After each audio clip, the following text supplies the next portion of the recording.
Nava के साथ सपना में लगी है। नवा के साथ सपना में लगी है। Music by Raju Babu. नवा के साथ सपना में लगी है। मीठ मुस्कान से करे जग हुकाती है।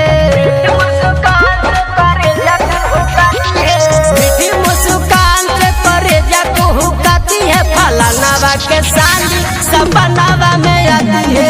कातिला नया दाते दीवाना बनाती है। फलानावा के साली सपनावा में आती है। मीठी मुस्कान पे करे जग हुकाती है। फलानावा के साली सपनावा में आती है। नवा के साथ सपना में लगी है।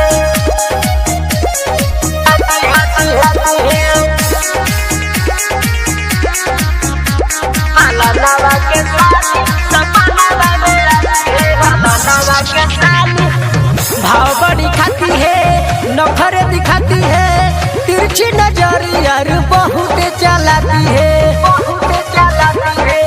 भाव बड़ी खाती है, नखरे दिखाती है। तिरछी नजरिया बहुत चलाती है। हमको बुला के वो मिल नहीं आती है। फलानावा के साली सपनावा में आती है। सावली सूरतिया दीवाना बनाती है। फलानावा के साली सपनावा में आती है। हमको बुला के वो मिलने नहीं आती है। फलानावा के साली सपनावा में आती है। Music by Raju Babu.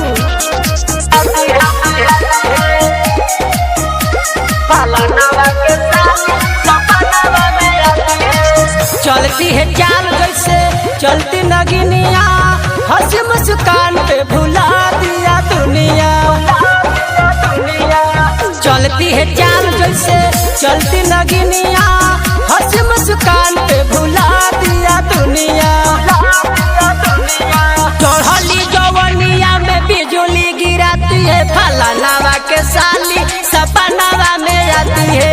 हालो हाय कोई जान हमको बुलाती है। फलानावा के साली सपनावा में आती है। मीठी मुस्कान से करे जाकू हुकाती है। फलानावा के साली सपनावा में आती है। नवा के साथ सपना में लगी है। नवा के साथ सपना में लगी है। नवा के साथ सत्यम साहिल को करती है माना। शिवम संटी को बनाती है दीवाना।